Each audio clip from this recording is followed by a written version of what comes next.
சேதுவும் தமிழும் ஷூட்டிங்க பாக்குறாங்க, போட்டோ எடுத்துக்கிறாங்க. அந்த நடிகர் நடிகையோட பீச்ல தமிழ் மணல் வீடு கட்டுறாங்க. அலை வந்து அடிச்சுட்டு போயிருது. தமிழ் அழுகுறாங்க. சேது ஆறுதல் சொல்றாரு. ஈஸ்வரிக்கு டவுட் வருது, சேதுவும் தமிழும் கல்யாணத்துக்கு தான் போயிருக்காங்களான்னு. சித்ரா சொல்றாங்க, எனக்கு மாமா மேல நம்பிக்கை இருக்கு, நிச்சயமா கல்யாணத்துக்கு தான் போயிருப்பாங்க. இப்ப ஈஸ்வரி சொல்றாங்க, தமிழுக்கு படிக்க தான் இன்ட்ரெஸ்ட், அதனால சென்னைக்கு போயிருக்கலாம்லன்னு சொல்றாங்க.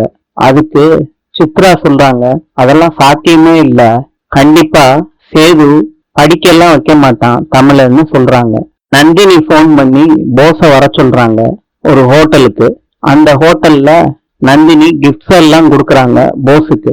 அவங்க அம்மாவுக்கும் தங்கச்சிக்கும் சேர்த்து கிஃப்ட்ஸ் எல்லாம் கொடுக்கறாங்க. போஸும் வாங்கிக்கிறாரு. 2 பேரும் சாப்பிடுறாங்க. பீச்ல நைட்டு சேதுவும் தமிழும் நடக்கும்போது ஒரு பச்சை குத்துற அம்மா வர்றாங்க. பச்சை குத்திக்கிறீங்களான்னு கேக்குறாங்க. சேதுவும் தன்னோட மார்புல பச்சையை குத்திக்கிறாரு. ஹோட்டலுக்கு வர்றாங்க. சேது பாத்ரூமுக்கு குளிக்க போறாரு. ஒரு சத்தம் கேக்குது. தமிழ் வந்து திறக்கிறாங்க. சேது மயங்கி போய் விழுந்து கிடக்காரு பாத்ரூம்ல. தலையில அடிபட்டிருக்கு. தமிழே உதவின்னு கத்துறாங்க.